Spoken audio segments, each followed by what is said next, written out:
Hi viewers, in this video we are going to talk about the movie Fast and Furious 9, also called F9.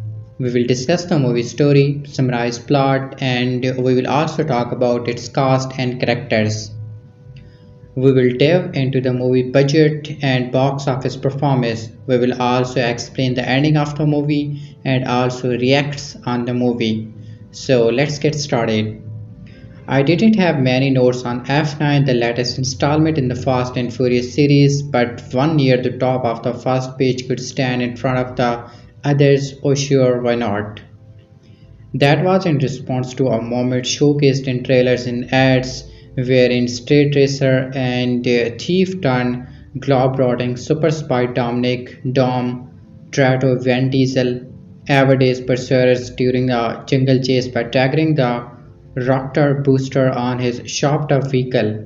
Soaring off the edge of a cliff and using cable, he is fired into a mountain on the other side to swing him and his wife and Hispanic partner Letty Ortiz, played by Michelle Rodriguez, to safety. Like Tarzan on a vine, that's the kind of film this is. Oh, sure, why not? James Bond meets the Roadrunner cartoons. Remember in Commando when John Matrix, held hostage by a dictator's goon on a commercial flight, kills him in his seat with a nick snap as the plane is preparing for takeoff without anyone noticing, then crawls into a landing gear housing and drops into a swamp conveniently located at the end of the runway, or when the Goodways in Indiana Jones and the Temple of Doom leaps out of a crashing plane with the inflatable yellow raft instead of parachutes. Inflate the raft on the way down, flop onto a snowy mountain embankment at an angle that leaves them all unarmed, and slalom till they get to a river. F9 is like that, all of it. If, as more than one fan has noted, the FNF films has turned into an international, multicultural, hip-hop friendly answer to James Bond. The last few have been rocket more era Bonds. The only question is whether this new one is Mondraker or Outpussy. I vote Mondraker because the satellite figures out into the plot. I would describe said plot in more detail if I thought I could keep it straight. And if I thought it mattered, but it doesn't. Plot was never the reason people went to these films. The appeal lies in the chases and stunts, the pursuing fights and methodic posturing, in the repeated invocation of rambling Vin Diesel voice, family, and in the soap opera professional wrestling style storytelling, which allows bad guys to become good guys and introduce new characters that we are told mean the world to an established character even though nobody in the previous films mentioned their names before. In F9, the character is Tom's long-lost brother Jakob Toretto, played by John Cena, who disappeared from Dom's life in 1989 after being blamed for a car crash that killed their car racer dad.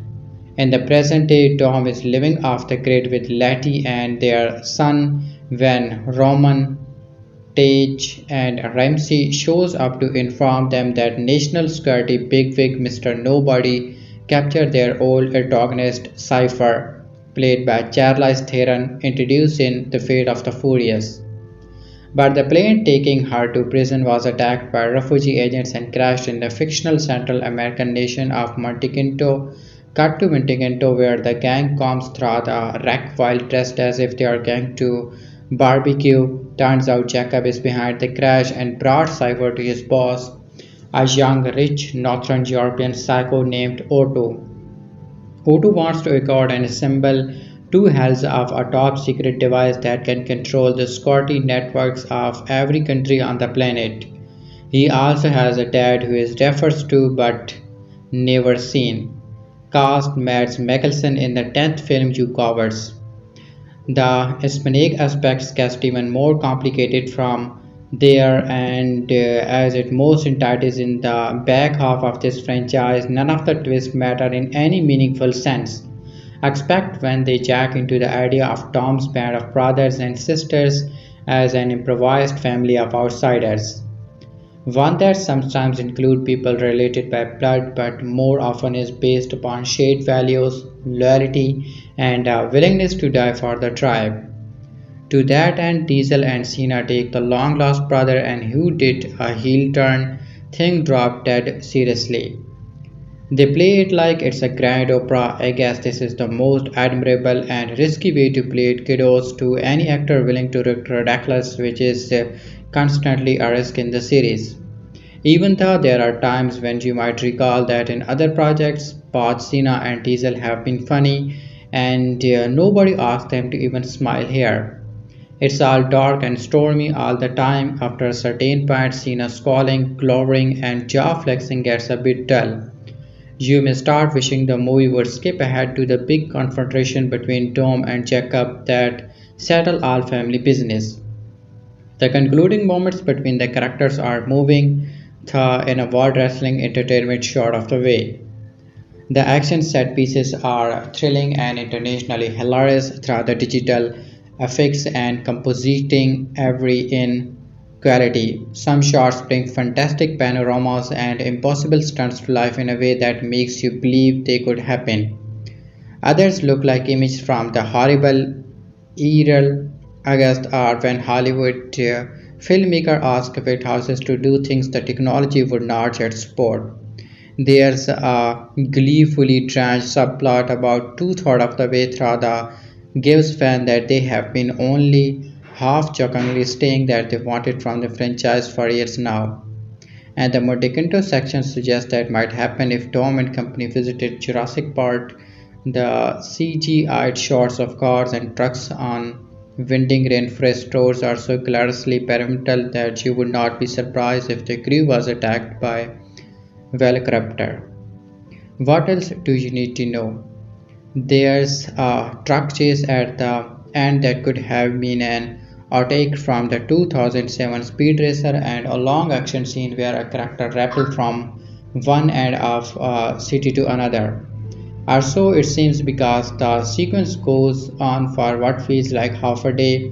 The rappel defying both gravity and city planning a la Spider-Man. Helen Mirren has a cameo as Maclean Shaw, mother of Deckard Owen and Hattie Shaw, a 60-something javel thief who dresses like Helen Mirren and drives like Frank Bullitt. Dom rides shotgun as McLeod Road through London at night. Magdalene drives exposition with a sexy smirk. Dom asks clarifying questions. They might as well be sitting in a coffee shop. Characters you thought were dead turned out not to be, again a standard trope in both wrestling and soap operas, and characters who are presented as evil turned out to be a good, or at least not beyond redemption.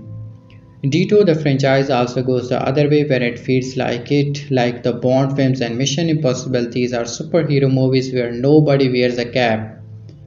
Although the red leather pants that Cipher sports when she is imprisoned in a glass both have a Catwoman goes to Studio 54 exuberance. You can tractor Justin Lin loved the leather pant because he keeps Theron in them all the way through the film. Theron delivers many of her lines while looking over her shoulder, the better of the audience to admire how much he spends at the gym. Gibson and Bridges makes a splendid comedy team as always, and Rodriguez ground our scene with Diesel in emotional reality, giving them a weight that the rest of the film doesn't have and mostly interested in. Diesel holds the thing together through sheer mobby majesty. Middle-aged Tom is a depressive He-Man, a sad sack Tom Racer. Lynn photographs him as if he is posthumous statues of himself. It's startling to realize how long Diesel has been playing Tom and how much the character has changed. Dom is Diesel's Rocky Balboa, his Indiana Jones. In the first movie, he was an anti-hero, a badass who was good when circumstances required it. Like his other great requiring character Radic, at some point thought maybe after the last film he did with Paul Walker, Diesel started to seem bigger, older, and more tragic, Dom weighed down by responsibilities to his family and Diesel perhaps by his commitment to a franchise he has a stake in. Now Dom swaggers more deliberately, provokingly. Gutfast his face, radiating hard-won wisdom, his homogams arc in a pandric shape. He is the sailor cast as at last setting the world down only to kick ass. He kicks much ass in this one. There's even a scene where Dom fights a dozen guys barehanded at one point in the melee. Lin practically whacked at us, cut to an overhead shot of the compartment built on Dom like children piled on an adult. Dome has stopped moving. Is he dead? Hell no. Bodies will fly through the air like potato sack. The character and the franchise are indestructible. Fast and Furious, that is also called the F9.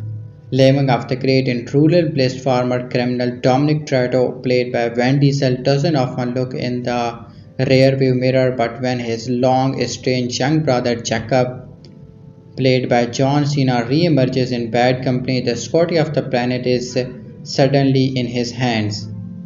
So, a series that, at least for a while, used to be about nitro injected street cred and grease monkey car culture, the Fast and Furious movies really only have two gear.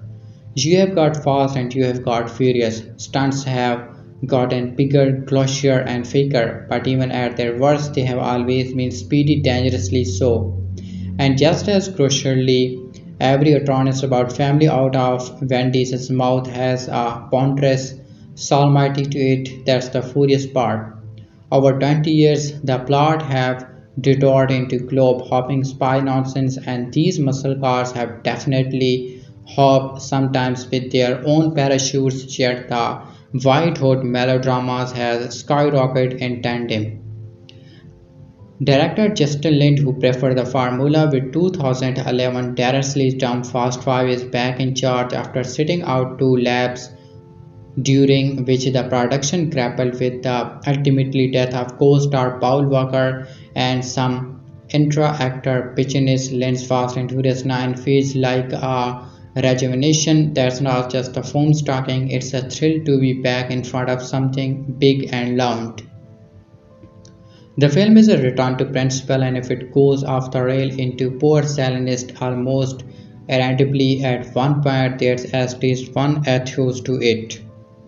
We begin in flashbacks. It's 1989 and a horrifying raceway crash is about to take the life of a stock car driver. His two teenage sons watch from the pit. One is the young man who thousands of pull-ups later will become Diesel's Crowley, Dominic Toretto, but there's also a younger brother Jakob who may have caused the accident. It's exactly the kind of supplicant that produced decades-long estrangement and hopefully a decent villain for a sequel. Unfortunately, the adult Jacob is played by an extra swarmy John Cena, effective in comedies like Trainwreck but hardly intimidating enough to pull off a proper antagonist to granty-faced Mount Wen. Still, a molten core of domestic tension is established family, and you can semi-forgive the awkward story mechanics that reinforce Jacob as some kind of bad guy funded by an obvious millionaire millennial Otto who wants both helps of a black orb like Moffigan so he can remediate the defense system of the world. Already Lin and co-screenwriter Daniel Casey are bored with it themselves less than half an hour in, and we are racing through a Central American jungle over exploding landmines, driving over precious rope bridges, and slingshotting cars around mountain pauses on wire like a ridiculous version of Raiders of the Lost Ark's opening sequence cast with vehicles instead of people. These movies can be hard on the actors, at least the ones intended are acting for most of F9. Charlize Theron, whose multifying dull terror Cipher returns from the last one, sits in a glass box with air holes in it. Like he is Hannibal Lecter, the film doesn't know what to do with her, but Michelle Rodriguez as Tom's longtime excuse, Letty, still seems on a post-window role. flashing out her motorbiker with flashes of emotional depth even when she lands on the hot hood of her man's speeding car. Helen Mirren, meanwhile, knows exactly how to fit the shape that's required. Her Jewel Thief soul scene is a chase through glitzy nighttime London, swapping banter with Dom, her favorite American. Of course, she's behind the wheel. Superfan will chill the return of another character from beyond the grave, but when the VFX are this pressingly rightless, her eyes may already be wandering to the corner of the screen to see how many lives are left. There's a mysterious physics to these FNF films, not the laws of gravity or real world catechism. So, that of catastrophic urban damage with zero casualties, a high powered magnetic smashing cars through a building is at the core of F9's strongest action sequence. Elsewhere, two of Tom's most bikersome associates are launched into outer space in a chariot potok for no rational reason whatsoever. You might smile at the long-headedness of the whole enterprise. That is, if you are feeling generous. 2 decades on, the franchise has a touch of self deprecation to it as well as an information of its own invincibility. Both aren't. There's even dialogue to that effect threatening to break the fourth wall. In actuality, we have all seen how precarious blockbuster can be without a season of moviegoers to welcome them. F9 is not the perfect summer movie, but it's close enough a reminder of the highs, low, and longer goals that mark the escapism we need.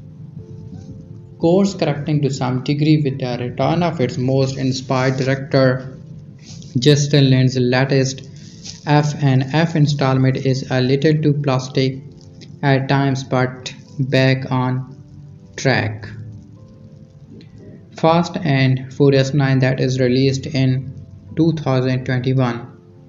It feels like I ask this question with every new Fast and Furious movie, but who could have imagined that the modestly budget first film about a hotshot undercover cop infiltrating the Los Angeles street racing scene would not only become a huge franchise but also a global box office juggernaut.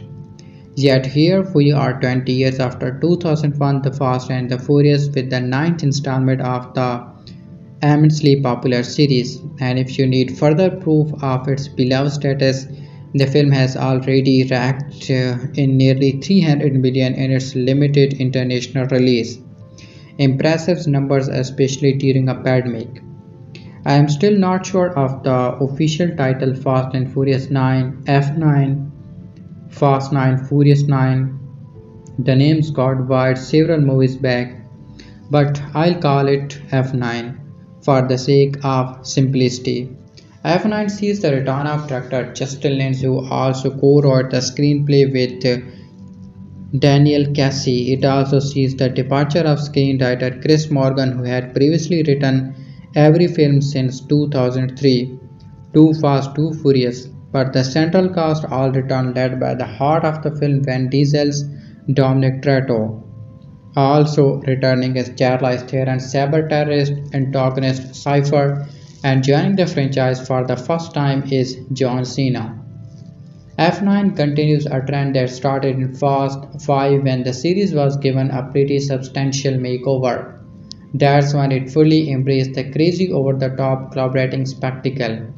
Instead of running from cops and taking out drug lords, they begin taking out vengeful, rough mercenaries and megalonautical terrorists.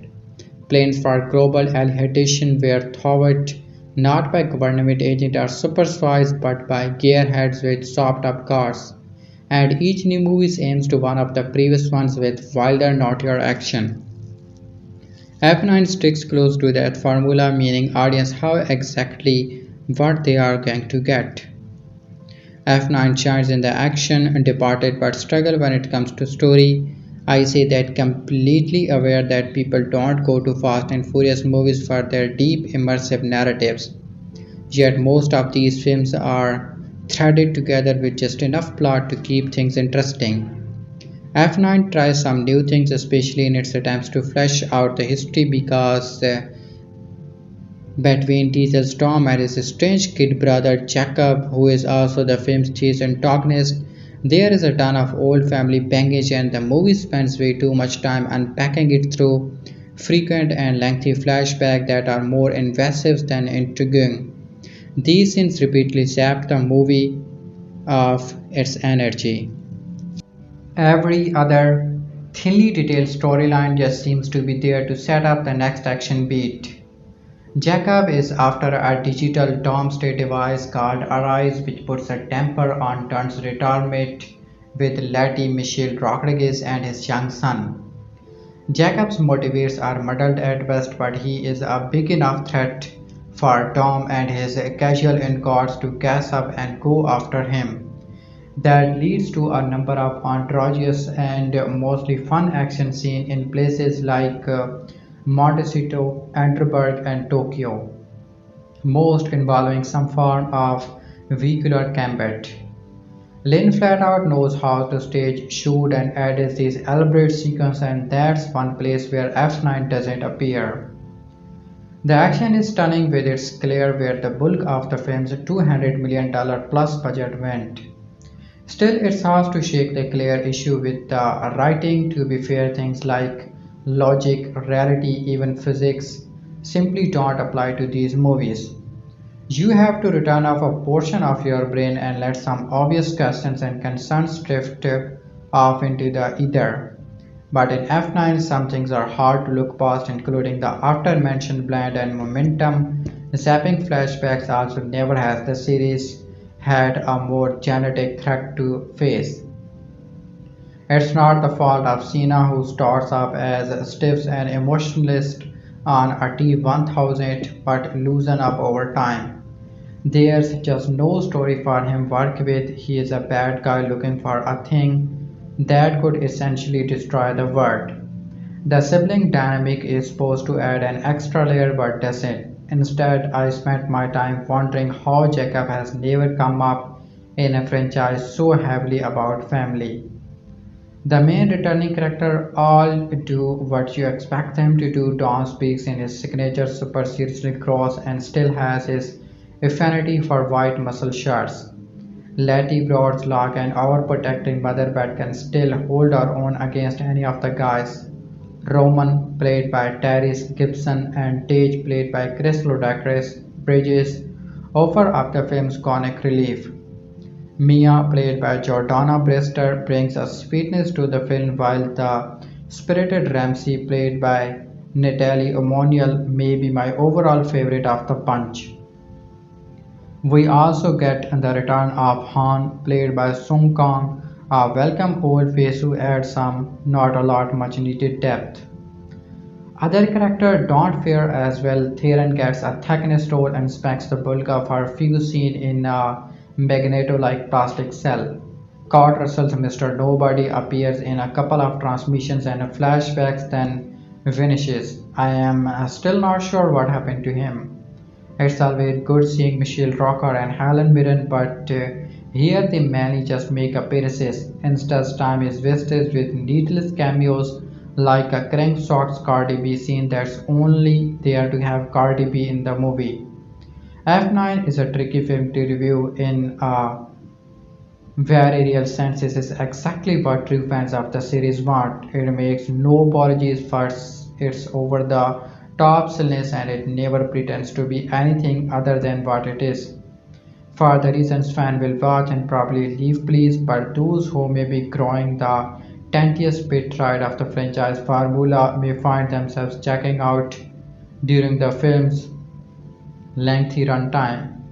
I know I was eyeing my watch and hungry for a little something to chew on, but the action remained the real strength and it bails the movie out. Just barely, but enough to making setting through its 145 minutes worthwhile. F9 opens in theaters.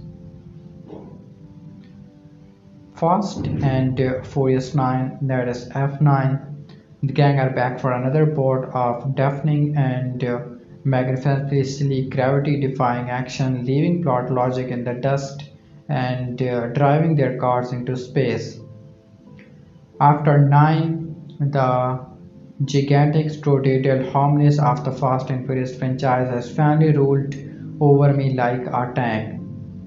This deafening fantasia of eternal and external combustion delivers outrageous action spectacle magnificently divorced from the roles of narrative or gravity.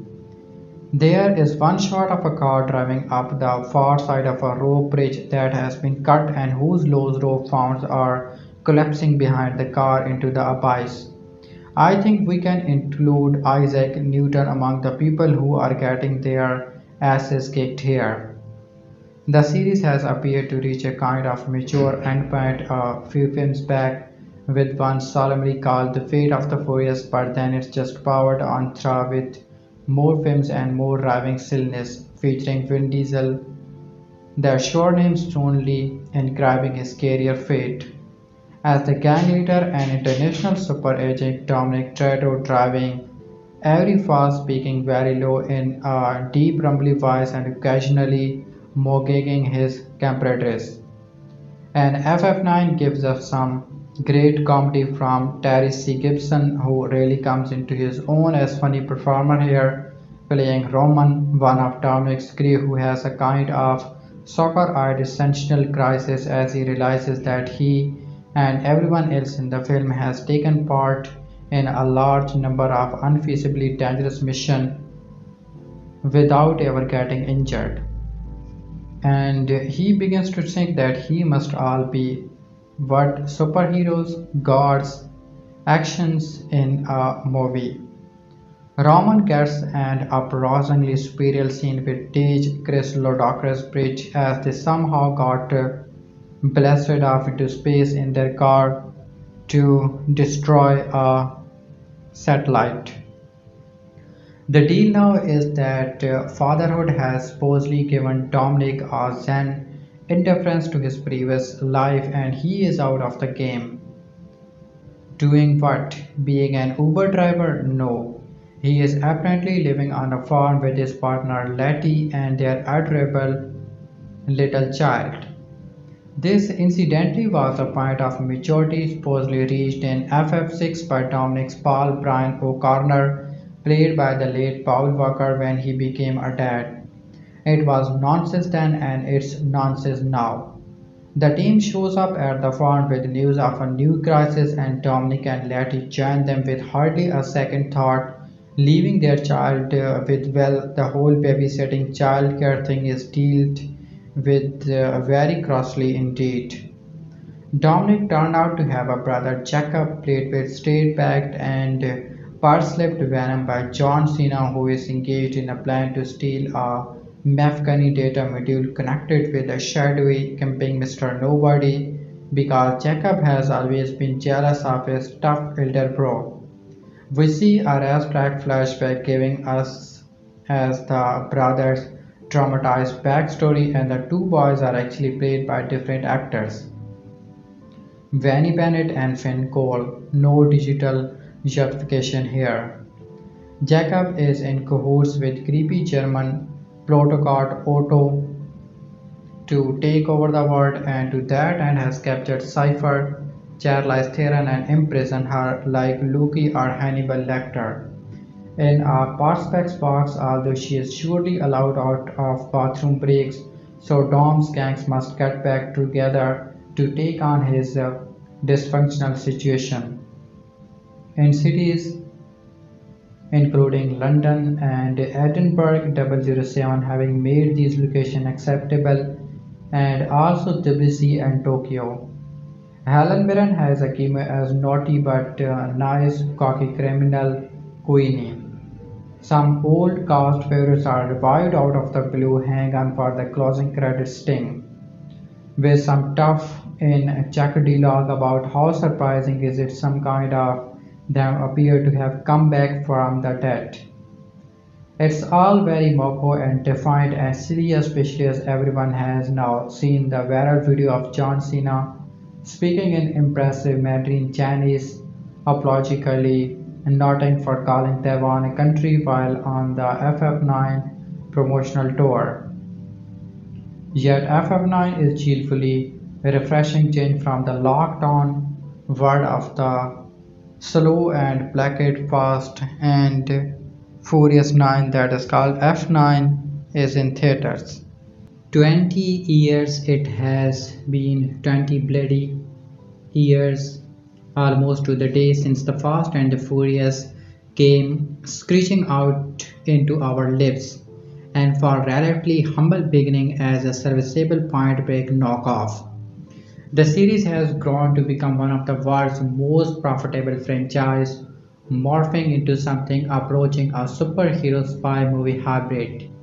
The Fast franchise is barely recognizable from its drag racing organs, and while the evolution has kept the series engine running from 2 decades now, after such a long time in the game, where the hell do you take things from here? Space, obviously. Retired and living off the grid with Letty and his son, it looks like Dominic Toretto has finally found peace. This normality doesn't last long, however, as the remaining members of Tom's old crew scene come knocking with the family reunited and gearing up to stop a world-shattering plot led by highly skilled assassin Jakob Toretto, played by John Cena. Dom must confront the sins of his past if he is to save those he loves most. It's probably fair to say there's more than a hint of the absurd to the Fast and Furious franchise, from nuclear submarine races to logic-defying tank leaps to unnecessarily drawn-out runway chases. Daphne has been the fast things for something now and it knows it. These are movies best approached through a very specific mindset, one that leaves any lingering doubts or nitpicks firmly at the door. By fully embracing the utter lunacy of the Fast films, you put yourself in the best possible position to get anything out of the unfolding insanity. Fitting this bill like a driving glove, Fast and Furious 9 is complete and utter nonsense from start to finish. Yet, as with every other entry in the franchise, this is some of the most flagrant and coarsely gratifying nonsense cinema has to offer. Upping the ante on everything that's come before it, F9 goes all in all the madness that is test your disbeliefs and mental levy to its limit. There's undoubtedly much to enjoy in this approach. However, as the franchise pushes itself harder and further towards the very edge of nationality, there's an unavoidable sense of wheel spinning going on. As you had imagined, Fast and Furious 9 is like every other installment in the series, big, loud, and incredibly proud of it. Absolutely reveling in the lunacy of it all, the film centers itself around a string of bombastic set pieces so outrageous and draft that you are constantly caught somewhere between you and a gauze. From magnet cars to rocket cars and everything in between, the action on display here starts at 11 and goes from there, burning with a constant desire to take everything one step further. The results will frequently leave you with a grin on your face, if for no other reason than a sport disbelief. However, as the action grows in scale and lunacy, so too does the overwhelming flatness. While there's an impressive grandeur and swagger to F9's action that few blockbusters can touch, the creeping sense of familiarity is impossible to shake, overblown and overlonged. The film's prosperous plot sits an awful lot of familiar beats, and the longing sense of deja vu only works to expose its flaws. Clocking in at just under 2.5 hours, the film's bloated durations really doesn't do in any favors, scratching both the action and the extricating dialogue to breaking point and exposing just how lackluster it is behind the action. And it's this very action that's become both a blessing and a core for the entire franchise. As the scale and stakes continue to grow while everything else heads into the opposite direction. While it's undoubtedly impressive that a film series that started with backstreet drag racing and DVD player thievery has evolved into the crab-rotting action thriller it is today, the more it ages towards Mission Impossible territory. The less inspiring it becomes, the family stuff that's always been the linchpin of this series continually remains. However, there's only so far this can anchor things before it all floats away in a big, overinflated bubble. To this end, the cast continue to have a ball with the marshal they are given, clearly well aware of the sheer silliness of it all and willing to throw themselves into things and gleeful abandon of the ensemble. Taraji Gibson and Chris Ludacris Bridges continue to offer solid comic relief and a much needed dose of self awareness, while the conveyor belt of guest appearances from past stars like Helen Mirren and Charlize Theron keeps things bubbling along nicely. Alongside them, Vin Diesel in his usual cardboard cutout self and seemingly in a separate poo-faced movie to everyone else, while John Cena does a solid job of stepping into the sizable void left by Dan Jensen as the central source of the film's tension and narrative drive. Diesel and Cena are an adgot enough to opposite one another. Despite looking and feeling nothing like brothers, yet there's no getting away from the glaring lack of energy without Dan Jensen and Jason Statham around.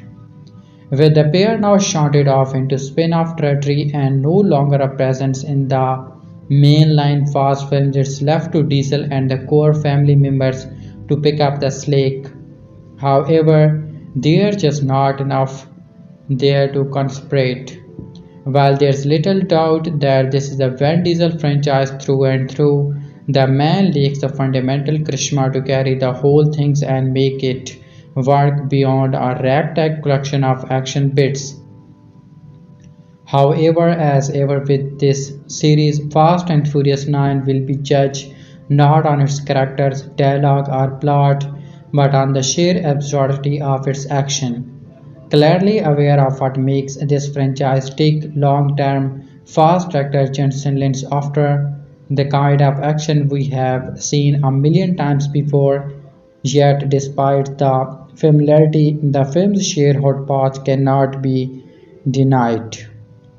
Quite literally aiming for the stars at certain point, the action Fast and Furious 9 brings to the table is absolutely made for the big screen, and while little of it will live long in the memory, it's exactly the kind of big bold fun that cinemas were made for, and after so long without the big screen to comfort us, watching Volt blast a rocket powered muscle car into space feels like the perfect way to welcome us back to the movies.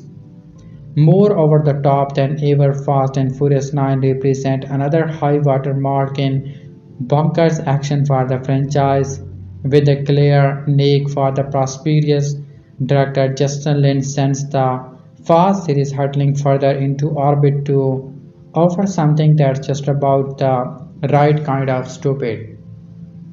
However, saddled with a terrible plot, a distant lack of energy, and a lingering air of familiarity, the cracks are really beginning to show for a franchise that needs to start thinking about how it's going to make it to the finishing line. Fast and Furious 9, I don't want to watch these anymore. I audibly sighed when I sat down to write this review.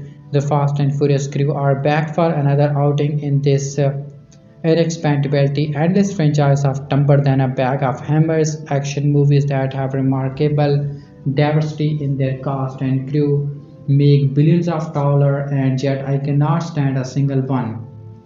Fast and Furious 9 or Fast 9 or F9, why do these movies always have at least two titles?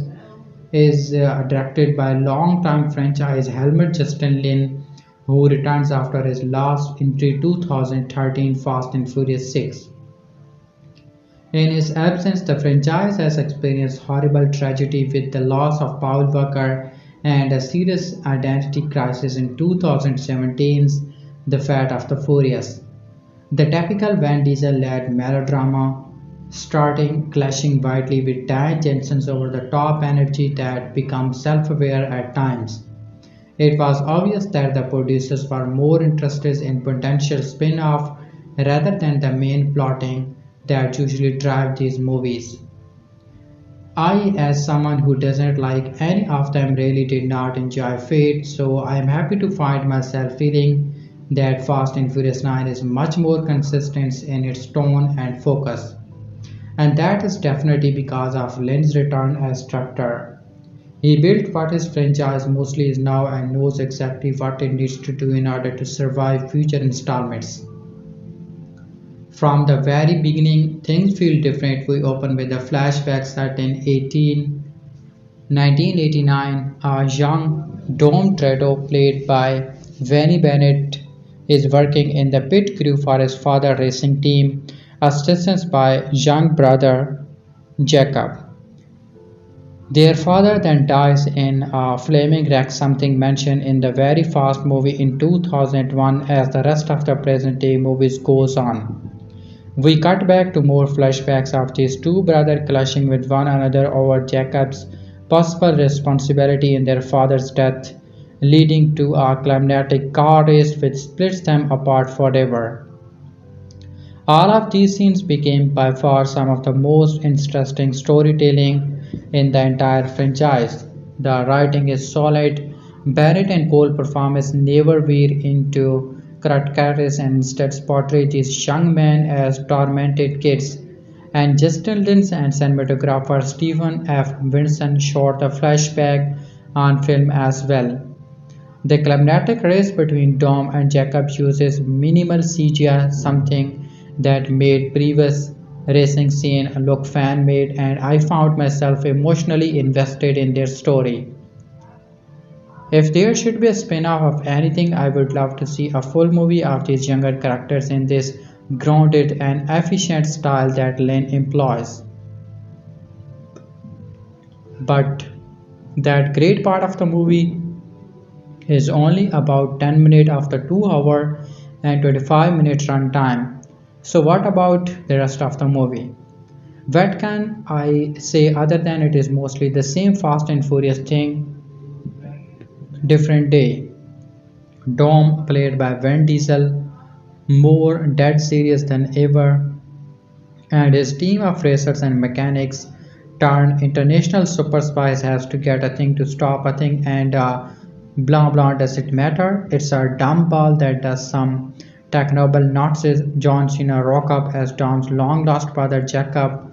Han Solo returns for some logic scratching reason, and Charlize Theron Cipher is back from the last movie with an even dumber hairstyle. I would say that most fans of this series have never paid attention to the plot beyond okay, what can they blow up next? This franchise is not known for intrigue and complex storytelling. You want to see stuff smash into other stuff. Is that regard the movie certainly delivers, but once again I found myself glazing over at every action sequence that seems to go on for 5 minutes too long. The set pieces have more effective choreography and coherent editing than the last couple of FNF movies, but if you have literally lost the plot behind them, then it just becomes messes of meat, steel, and constraint calling with abandon.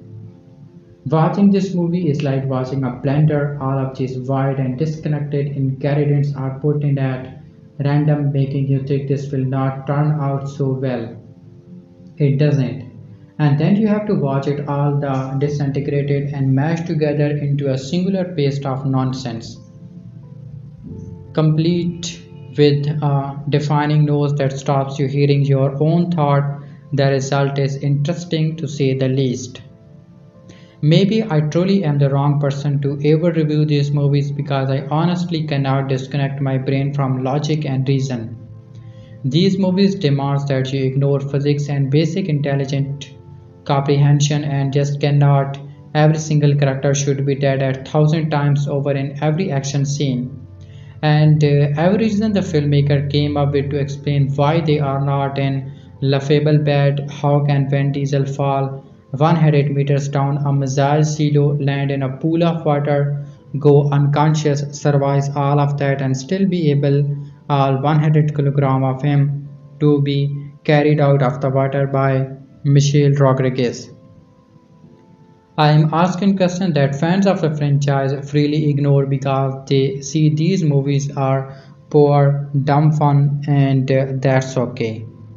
Glasserly, ludicrous, and stridently melodramatic, F9 is fueled by its own goofy energy, delivering comically gratuitous chase sequences and seamless fan service all in the name of giving audience an uncomplicated good time.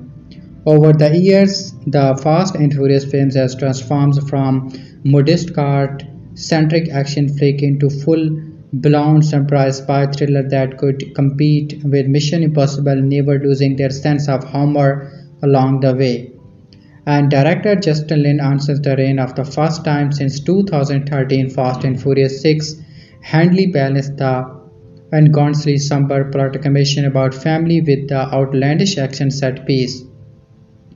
Although this latest installment suffers from the inevitable diminishing return inherent when a franchise constantly tries to stop itself. After months of postponed event films F9 should be a welcome sight for both viewers and exhibitors, opening May 19 in South Korea and May 21 in China. This universal release unspooled in US theaters on June 25, landing in the UK a few weeks later. Jan Denson and Jason Statham, who got their own spin-off film with 2019 Hobbs and Shaw, are not part of the F9. But franchise regulars Vin Diesel and Michelle Rodriguez, among others, are joined by newcomer John Cena, who plays the crew's latest nemesis. Dom and Letty are trying to lead a quiet life with his young son Little Brian when they are once again tasked with saving the world. Alongside team members Roman, Teague, and Ramsey, they must track down a dangerous weapons program known as Project Aries before it falls into the wrong hands.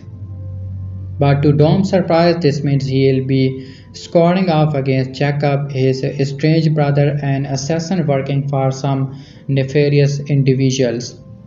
To criticize the Fast and Furious pictures for being prosperous is probably foolish. If anything, the recent sequel have happily embraced Dom and his crew's logic-defying antics. In fact, F9 includes a self-mocking joke in which Roman marvels at the increasingly taunting vehicle and vessel they have battled, including the hulking submarine in the Fate of the Furious.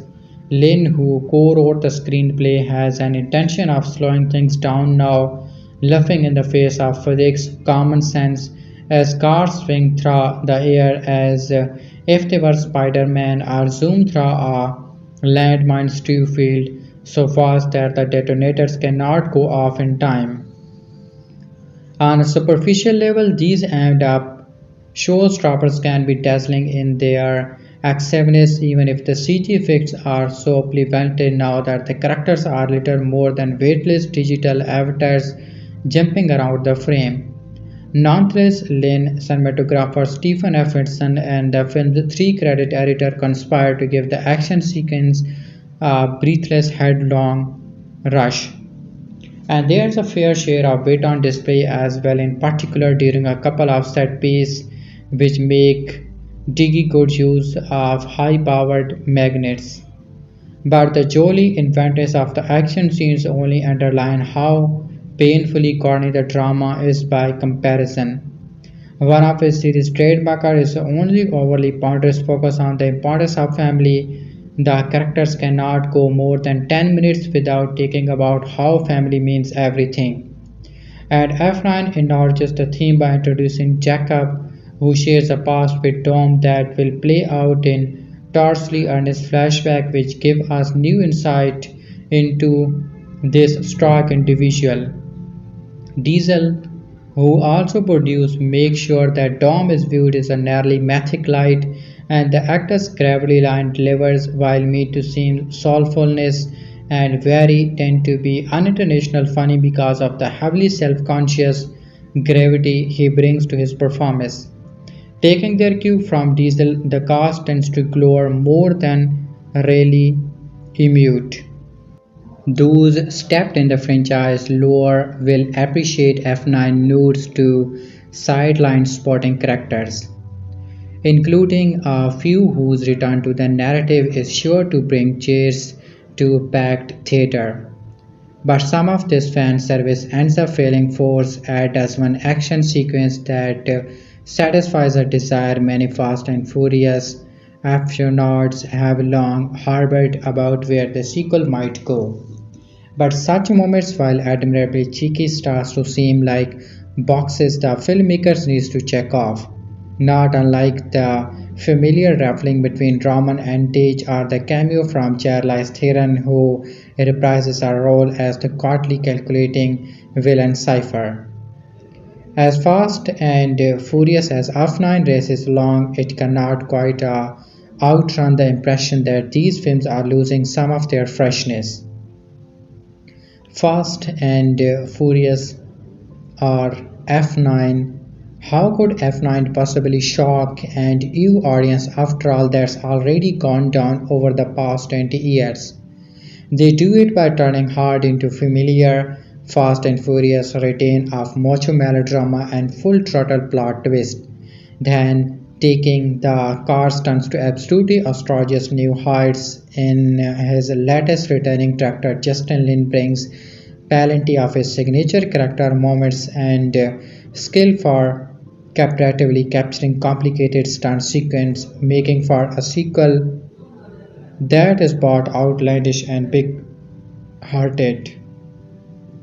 Vin Diesel returns as Dom Toretto, who is living off the grid with his ride or die partner in crime, Letty, a steely Michelle Rodriguez that is until a cryptic message pulls the crew back together for another Save the World mission. They team up with Roman, a comedic Terry Gibson, Tage, a smirking Chris Rodriguez, Bridge Ramsey, a sprightly Natalie O'Monial, and Mia Jordana Brewster, then go up against their stalling Fufu Jakob John Cena. Their rivalry leads to brutal one-liner, high-tension flashback, untold collateral damage, and countless unspoken civilian casualties. The screenplay by Lin and Daniel Kesey weaves in repeated plot twists and familiar faces. After launching with the Fast and Furious in 2001, the car-focused action-adventure film series arguably took a couple of sequels before it truly found its footing as a franchise. But it certainly did to the tune of over $5 billion worldwide box office gross for the series. And now the ninth installment is hitting theater this summer with F9. Justin Lin returns to direct the movie after helming Tokyo Drift, Fast and Furious, Fast 5 and Fast and Furious 6. Working from a script he co-wrote with Daniel Kesey. Continuing the story of Vin Diesel's Dominic Toretto, the ninth Fast and Furious movie sees him forced to confront his past when his estranged younger brother Jakob, played by John Cena, resurfaces. F9 returns to the heights of Lin's best Fast and Furious franchise films, combining big heart and bigger action while deepening its themes of family. After the events of the Fate of the Furious, Dom and Letty have essentially retired from their lives of crime and covert ops. But when Mr. Nobody plane is attacked and a new dangerous weapon is stolen, they are pulled back into the fray to help their friends Roman Percy, Tage Parker, and Ramsey to recover it. Things are made more complicated when Dom learns his younger brother Jakob is working with his old enemy Cipher, played by Charlize Theron, to assemble the weapon. Because of the family connection, Dom brings in his sister Mia. The group is also reunited with Han Lu, played by Song Kang, who they believe to be dead, but who actually holds the key to their mission. With Dom's estranged brother at the heart of the problem their team is facing, he'll be forced to confront the decision that led him to banish Jacob from the Toretto family and ensure those choices don't put him new family in jeopardy. In terms of F9 story is just as overwrought as the other recent Fast and Furious franchise entries, with an overly complicated villain plan and a new piece of technology that necessitates Tom and his team's specific skill for the Jacob. Like Fate and Fast 7, F9 works better if the viewer doesn't try to make sense of or really follow the plot too closely. It's simply the vehicle, pun intended, that loosely ties the various action scenes together. In that regard, it's perfectly serviceable. To complement the main plot, F9 also explores Tom and Jacob's history through a series of flashbacks that expand on the death of their father during a race when they were both young. Their story is much more predictable with a twist that's easy to see coming, but F9 leans into the heartfelt emotions while Diesel and Trato bring the right amount of gruff charm so it doesn't become overly cheesy.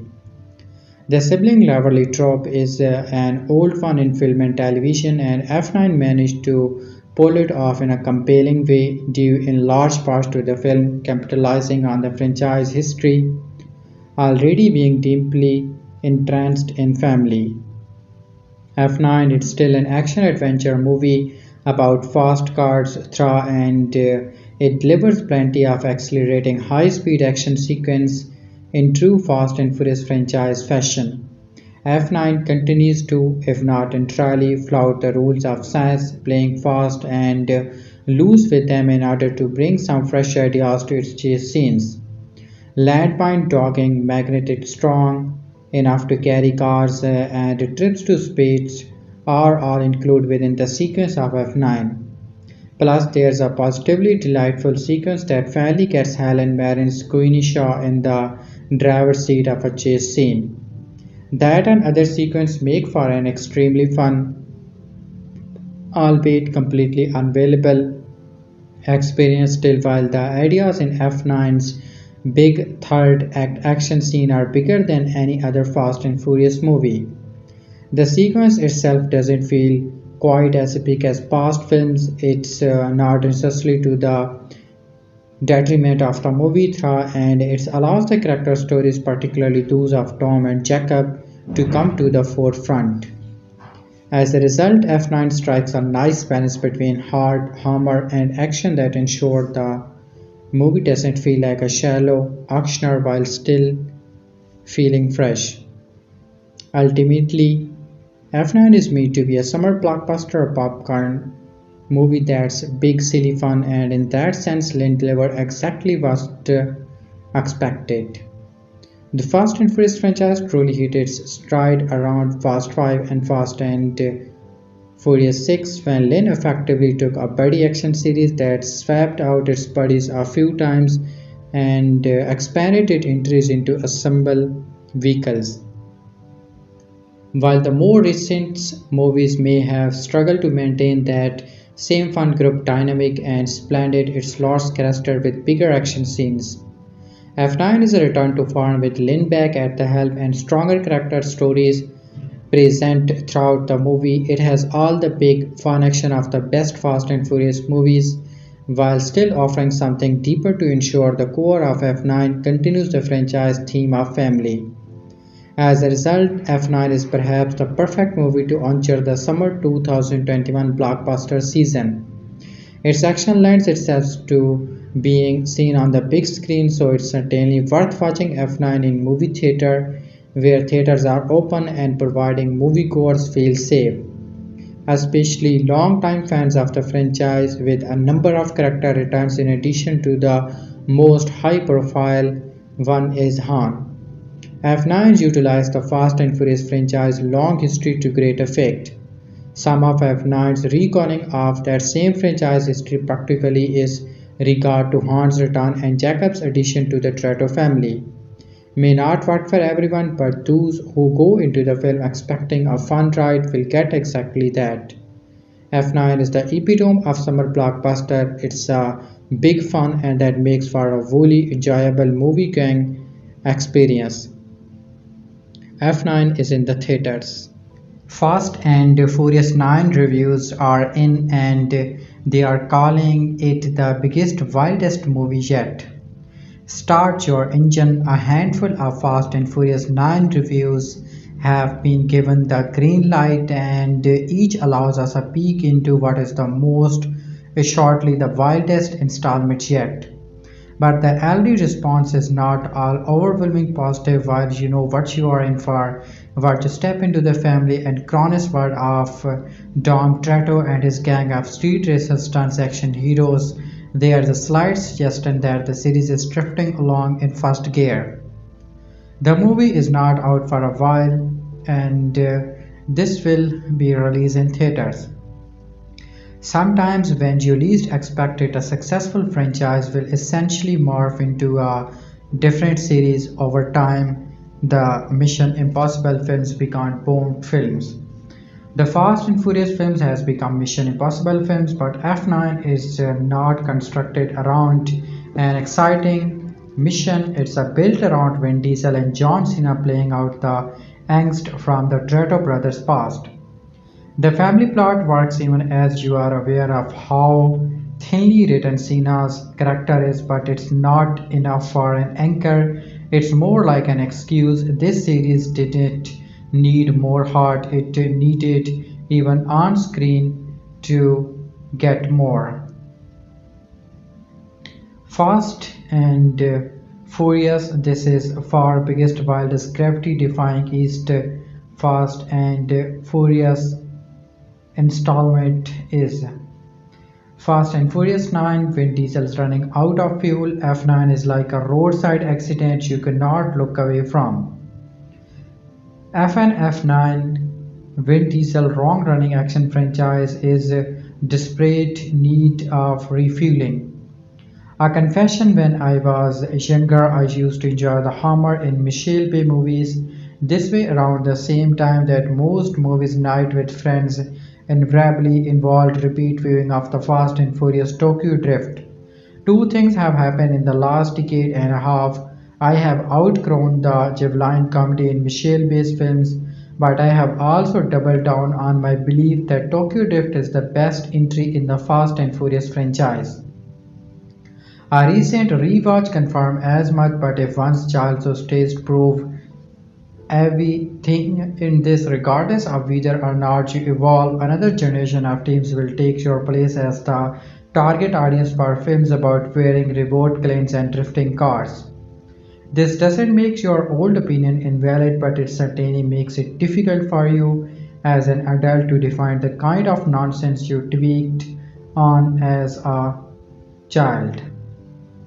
To contextualize this passage of time, here's a story. I was disallowed from watching the fourth film in the Fast Saga, which was hardly a saga at all back then, because the Central Board of Film Certification in the year of our Lord Vin Diesel 2009 decided that a movie about a squalling bald man should be rated A. The polite lady at Stein Nero Place was firm in her no, as was the dude at PBR Sackett. We took Vin's advice and did it came up, and now the ninth film in the same franchise is being streamed into homes. Not yours. India is getting a theatrical release. The enjoyment of the Fast Saga therefore depends largely on how old are you and on whether or not you are able to successfully tap into your past. F9 is not as ridiculous as some of the franchise earlier entries, but not for lack of trying.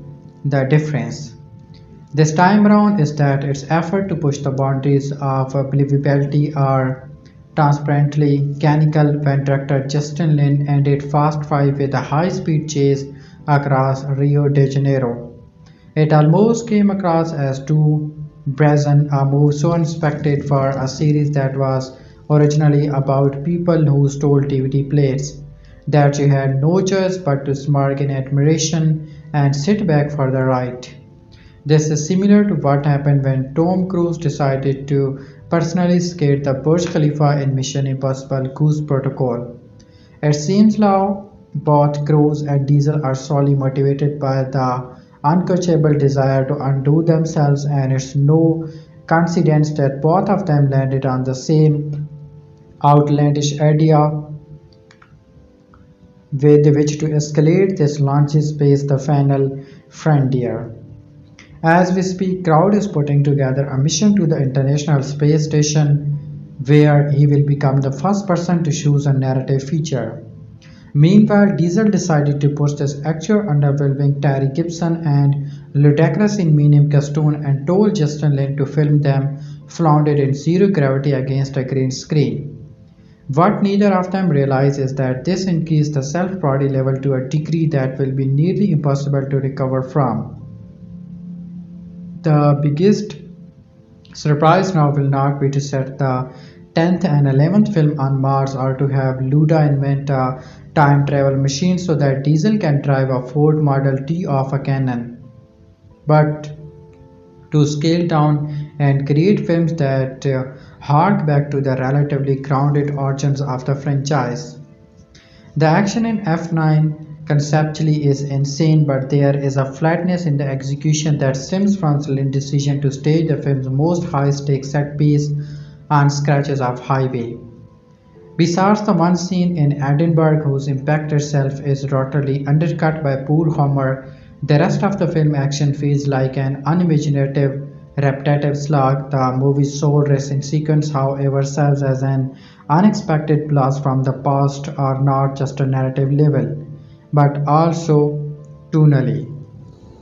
While it may trip over itself in moments of bombast, some of the soppy storytelling, which involves a long-lost brother played by John Cena, yet another character who returns from the dead, and a previously resurrected woman taking the child of another lady as her own, resembles a roadside accident you cannot look away from. A cool conservatism has set into the Fast and Furious franchise beneath the glossy action jokes that have been workshopped to within an inch of their lives and literal contextual speculation that certain actors should not come across as pimp. The Fast Saga has become a classic example of comedy-driven studio filmmaking at its worst.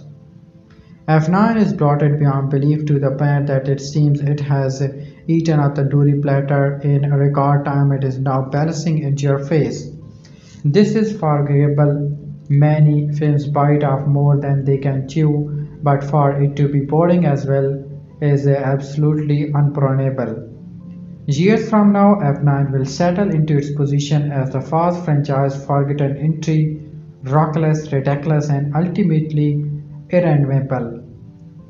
Directed by Justin Lin, cast goes to Vin Diesel, Michelle Rodriguez, Jordana Brewster, Terry Gibson, Ludacris, John Cena, Song Kong, Nathalie Emmanuel, the Jason Statham, and he was not in the movie. The enduring Outlash Rose franchise ninth installment took this space for an extra venue set piece, but its Earth-based family is what leaves a lasting impression. F9 is in the cinemas, and Rob Gosson, The Fast and Furious 2001, a scrappy action heist buddy picture modeled on Point Break 1991, was based on an article about a Los Angeles craze for illegal road racing. No one is more surprised than its sequel have become an inflated blockbuster franchise to compete with James Bond and Mission Impossible than the street level characters from early entries who now find themselves survivors of multiple large-scale car-related catastrophes that even while Kyoto would not limp away from. In a self-aware aside in the franchise's latest installments, Roman and Tage, who joined way back in Too Fast, Too Furious 2003, but have not reached the escape velocity that gave comparative latecomers Hobbs and Shaw Their own spin-off discusses Roman's theory that they are actually invincible. Roman cites the many vehicle pile-ups. Let's not even mention the submarine they have come through without a scratch, and there are occasional mentions of characters who stuck around for a sequel or two and died. Gal Gadot Giselle is glimpsed in flashback that sets up a funnel where Roman and Tay drive a car into outer space, perhaps taking the series to the breaking point 007 reached with the orbital nonsense of Mooncracker 1978. Earlier Fast Furious films killed regular of dramatic effect, giving Vin Diesel series lead Tom, who seemingly died in the opening film but turned out to be alive by the third, a chance to grieve inwardly and make one of his signature speech about family. Fast and Furious 9 rolls back the death of Han, a plot pivot across multiple entries and the trigger of the Justice for Han hashtag when his killer went from baddies to alive without asking for his crime. Fast and Furious 9 was released in 2021, and F9's ending definitely sets up future Fast and Furious movies. Originally set to release in 2020, Fast and Furious 9 appeared in theater after a year-long delay caused by COVID-19. The movie was highly anticipated for a variety of reasons such as the return of Song Kang's Han and discovering the truth behind Dominic Toretto's Vin Diesel's secret brother. Directed by Justin Lin, Fast and Furious 9 continues the story of Dom and his crew a few years after the events of the Fate of the Furious. The movie begins with Dom and Letty Michelle Rodriguez living happily with Dom's son Brian. But this all changes when Roman, Terry Gibson, Tage, Ludacris, and Ramsey Nathalie Emmanuel arrives with a mission. Dom's brother Jakob, played by John Cena, has returned to obtain piece of Project Aries, a device that can control every piece of electronics on the planet. This mission results in powerful call magnets, the Fast and Furious franchise going to space, and the family emerging victorious. Fast and Furious 9 has a thrilling ending and set up the franchise for future full throttle adventures. Jakob Toretto is on the run and can return. Jakob Toretto spends most of Fast and Furious 9 as the main villain, but he switches sides in the end to set up his future as an ally. After Dom exiles him from the family of his role in their father's death, Jacob spent his entire life training to be an exceptional spy, fighter, and driver. This led him to work with Mr. Nobody, Kurt Russell, before making a more villainous start in an effort to gain the power he always wanted and finally step out of Dom's shadow. However, Jacob's business partner turns on him to team up with Cipher, Charlize Theron instead. This leads Jacob to decide to work with Dom and his crew to take down the very grubber threat he helped create. Jacob and Dom use the powerful magnet to flip a giant truck and disable Project Aries. Once the mission is complete, Dom seemingly forgives Jacob and gives his brother a new lease on life. Dom gives Jacob the key to a 10-second car so he can have a second chance, which is a callback to Brian O'Connor, Paul Walker doing the same for Dom at the end of the Fast and Furious. After getting a huge from Mia Toretto, Jacob drives away and is on the run due to his role in what recently transpired. Although Jacob doesn't make a pit stop at the Toretto family dinner at the end of Fast and Furious 9, it is clear that he is on a redemptive path. Cipher is set up as the villain for Fast X. F9 ending set up Cipher to be the main villain of Fast X and possibly beyond. The manipulative and genuine hacker was the primary antagonist in the Fate of the Furious, but she managed to escape and survive. Cipher returns in Fast and Furious 9 as a lurking threat to Jacob. She is locked in a containment cell for most of the movie, but eventually convinces his business partner to work with her and turned on him. Once Cipher is in control of the operation, she does everything in her power to prevent Dom. his crew, and Jakob from stopping the Project Aries upload. Even after they successfully thwart her global takeover scheme, she pilots are drawn to try and kill them. However, Dom managed to destroy the drone and keep himself and his family safe. The frustrated Cipher is last seen in Fast and Furious 9 walking away from the drone piloting machine, and her exit rows as she is regrouping for another attack. However, Fast X takes a different track with Cipher. Instead of kicking her as a villain, the 10th film continues the franchise tradition of turning villain into allies. Cipher turns up early in Fast X to warn Dom about Dante's Jason memo. Towards the end of the movie, Cipher escapes from Dante's prison with Letty working alongside her former enemy. Though Cipher is an anti-hero in Fast X, it's not clear what side she will be on in future installments. Brian O'Connor still hangs out with the family. The Fast and Furious franchise had to figure out what to do with Brian O'Connor following Paul Walker's death during the production of Furious 7. The movie kept him alive and gave Walker a moving final appearances on the big screen. Fast and Furious 9 confirmed that Brian is still alive in the universe and has settled down to be a father, but it also goes a step further. The movie explained that he is the one watching his and Mia's kids while she gets involved in the search for Jakob. At the very end of Fast and Furious 9, the movie shows that Brian still hangs out with Dom and the crew, as his blue Skyline pulls into the driveway of the Toretto original home. The movie cuts to the credits before Brian is shown on screen, but the implication is significant. While Walker only appears in architectural footage, in Fast X, those involved with the franchise have teased that there is a chance Brian will return using similar technique that Furious 7 did to complete his role after Walker's passing. Fast and Furious 9 confirming that Brian is still hanging out with the family plants the seeds for an actual appearances in future films.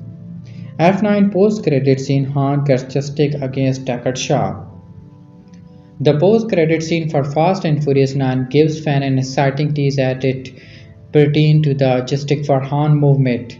The scene brings Jason Statham back as Deckard Shaw for a quick cameo as he practices his fighting using a literal human punching bag. He has to spot momentarily when someone knocks on his door, and Deckard is shocked to see Han alive and standing there when he opens it. F9's post-credit scene is setting up a future story where Han could get justice for Deckard for attempting to kill him. Han's death originally happened in Fast and Furious Tokyo Drift, but the franchise changed the timeline to bring him back for sequel. His death is shown at the end of the Fast and Furious 6, which it is revealed that Deckard killed him in an act of revenge for what Tom and his crew did to own Shaw. This was supposed to be the end of Han's story, but the redemption story given to Deckard in the Fate of the Furious left fans calling for the franchise to deliver. #Justice for Han. F9 post-credit scene is paid off in Fast X when Deckard and Han are forced to work together against Dante, since Fast and Furious 9 revealed Mr. Nobody helped fake Han's death. Han and Deckard are now on the same team despite their checkered history. Fast and Furious 9 ending. The Fast and Furious franchise may look like little more than a mess of crashes, shoutouts, and ridiculous stunts pulled off with the help of CGI. But there is occasionally a story mixed in, the tale of superhumans capable of any feat as long as they enter and leave the scene in a car continues to amaze with bigger explosions and bigger twists. Over 9 films, the Fast Saga has grown from a film about a cop infiltrating local street racing scenes to a gigantic worldwide spy thriller. Since Fast 5, the franchise has introduced more intrigue, larger stakes, and a never-ending new cast of characters to explore. F9 follows the family as they attempt to get their hands on a device called Project Aries, which will give the user the ability to hack into any computer system. After the events of the Fate of the Furious, Dominic Toretto and his wife Letty have retired to raise Tom's son Brian. They are dragged out of retirement by Roman, Tage, and Ramsey to deal with a new threat. Dom's estranged brother Jakob has an interest in Project Aries, so he leads a private army to steal part of the machine. The film explores Dom's history with his brother, working fast to build up Jakob as an antagonist. As always, most of the film story is delivered around or between bombastic action set piece and the main events are new developments for beloved characters. Perhaps the biggest reveal of F9 comes around the halfway point when Han comes back. Han changed the family in the battle against Jacob and dangerous scientist Otto for the fate of Project Aries. Otto unshockingly betrays Jacob, tossing him from a moving vehicle and leaving Dom and their sister Mia to rescue him. Cipher, the villain of Fate of the Furious, joins forces with Otto for about 90 seconds. She uses a drone to bomb Dom, misses her target, and kills Otto in the process. Dom takes out Cypher's drone, but she escapes the scene. With one villain in the wind and the other one dead, Jacob is the only one left to deal with. Dom and Mia decide to forgive Jacob, but he is still wanted for countless massive crime. They give Jacob Dom's car so that he can go on the run, leaving him a possible place in the future of the franchise. The last scene of F9 is a family barbecue to celebrate their success in the mission. Characters discuss the observed events of the story and their plans for the future. This is pretty common to the franchise most of the films and with relaxed debriefing season. The strangest moment comes in the final shot before the credit. Dom is just about to give his thundered speech about the importance of family when a familiar blue Nissan Skyline pulls into the driveway. That classic tuner is Brian's car, marking the character's continued involvement in the franchise. There's a mid-credit scene that depicts Han encountering Shaw, the man who almost killed him. Han's back in the game, Cipher still around, and Brian never lives. That strange place to be for Fast X. What does F9 mean for the franchise? The family is once again peacefully retired. They will almost certainly be dragged back into the game with whatever threat appears in the next installment. Jacob now flirts outside both the good and bad side of the conflict. He could be a great new addition to the team, but he could also disappear immediately. He'd be far from the first cast member to abandon the franchise after a single entry, but John Cena could be fun to keep around. Han's back and he is after Shaw, which will inherently create some conflict among the family. They have been known to forgive the forgivable from the time to time, so the winner will be determined by which actor will not be appearing. Cipher remains the main possible antagonist for the next entry, but she could end up playing second fiddle again. The white part is still Brian. Brian was portrayed by Paul Walker, who tragically passed away in a car accident in 2013. Bizarrely, the character was not killed off. His touching send-off sees him driving off into the distance in the final moments of Furious 7. He has not been seen since for obvious reasons, but the appearances of his car suggest that Brian is still somewhere out there. The franchise simply cannot bring Brian back. It would be needlessly disrespectful and largely pointless. Brian stops being the protagonist of the franchise long before Walker's death. His continued presence suggests that the franchise still has an unusual relationship with its characters and threatens a deeply troubling reunion. F9 simultaneously moves the franchise forward and left its character in the same status quo it began with. This franchise is a bit of a maze, but the story is not particularly hard to follow. Fast X is speeding toward the audience, but its plot could still take 1,000 interesting handbrake turns. F9 ending and mid-credit scene breakdown. While there are told more sequels planned, Fast 9 almost works as a funnel to the 2 decades old Fast and Furious saga. ending on a sweet note about family because it's all about family that also keeps the spirit of the late Paul Walker and his character Brian O'Connor alive. There's also a mid-credit scene that nods to the Justice for Han fan campaign. Is Brian O'Connor in Fast 9? Fast 9 director Justin Lin has confirmed that Brian O'Connor is still alive in the Fast universe. When Paul Walker died in 2013, Furious 7 had not yet completed filming, so the movie was overhauled to essentially write his character out of the series going forward. At the end of Furious 7, Brian and his girlfriend Mia Toretto, played by Jordana Brewster, flee the outlaw life in order to raise their children in safety. And while the specter of Walker looms over the subsequent Fast and Furious films and Brian and Mia have been mentioned, the series avoided directly bringing Brian back until the very last scene of Fast 9.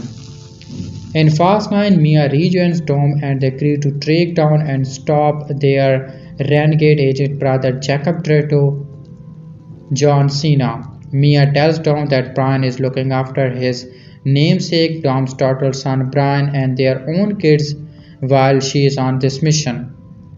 The crew eventually succeeds in thwarting the latest deadly machination of Charlize Theron Cipher, who survives to hack another day with help from a betrayed Jakob, whose heel face turned to the good side in a staple of the franchise antagonist. See Deckard Shaw, but more on him in a bit. With their mission complete and Roman and Tig now back from outer space, the crew convenes for a family dinner at Dom's home in LA.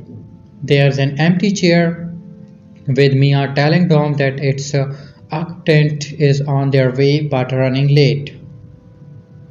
That's when the scene cuts to a familiar blue car, a Nissan Skyline driven by Brian in past movies, pulling into the driveway before cutting to black. While we never see the driver, the implication is clear: Brian O'Connor is back with his family. It's a bittersweet moment that allows fans of the franchise to imagine seeing Brian reunite with his loved ones without using any stand-in or digital effect to actually show Paul Walker. Fast 9 mid-credit scene Justice for Han. Following the aforementioned Brian O'Connor note, there is a mid-credit scene that delivers on the fan campaign, but maybe not to the extent that some fans would like. Fast 9 reveals how and why Han Liu survived being killed by Deckard Shaw in the mid-credit scene of Fast and Furious 6. Well, technically in Tokyo Drift, but retconned to have been at the hands of Shaw. While Shaw was certainly out to kill Han, it turns out Han's actually fire demise was all staged using technical wizardry by Mr. Nobody, who had recruited Han to work for his covert ops agency. Faking his death allowed Han to stay in Tokyo and protect Ellie from those who want her DNA to unlock Project Aries. In the years since Han's death, the Fast franchise redeemed Deckard Shaw, even turning him into a quippy anti-hero who partnered with Dan Jensen's Luke Hobbs in their own 2019 spin-off movie. Needless to say, Fast and Furious not only redeeming but elevating the man who ruthlessly murdered Han, one of the series' good guys never quite at right with many fans, and the Justice for Han social media campaign was born. Even Jason Statham said Han deserves justice. Once it was revealed that Han would indeed return from the dead in Fast 9, the speculation has been not only on how the movie would explain that, but also whether Han would get his revenge on Shaw. The mid-credit scene of Fast 9 teases the latter, but nothing more. In the mid-credit scene, a hooded kickboxer is seen pummeling a punching bag. It's a Deckard Shaw, who then zips open the bag to reveal a prisoner inside. The man is part of a criminal operation involving tech. Shaw zips the bag back to answer the door, and when they open it, it's a very alive and well Han is standing there. The mid-credit scene ends up Shaw's shocked face, We don't know whether Han and Shah then fought each other or if Han simply explained everything to him. Presumably, the fast crew or perhaps Mr. Nobody explained to Han how Shah had proven himself an ally in the ensuing years, so no harm, no fool. But still, Shah left him to die in a fairy rig. Whether fans will truly see Han brings justice to Shah in a future film or even in a Hobbs and Shaw sequel remains to be seen. What did you think of the nod to Brian O'Connor at the end of the Fast 9 and the Han Shah and credit scene? Let us know in comments. The F9 post-credit scene explained get ready for a Fast 10 showdown. All credits roll on Universal F9, a stringer nodding to the joystick for Han. Accuracy set up what would be the biggest face-off in the upcoming Fast 10 and one of the most heated showdown in Fast and Furious history thus far. In the scene, Jason Statham, former of MI6 agent Deckard Shaw, last seen in the 2019 spin-off Hobbs and Shaw, is working his issues out on a punching bag somewhere in an undisclosed secured facility. Inside the bag is an informant who swiftly offers up a flash drive full of intel. Shaw doesn't need it, he is pummeling just for fun. Then a ghost from his past appears at the door.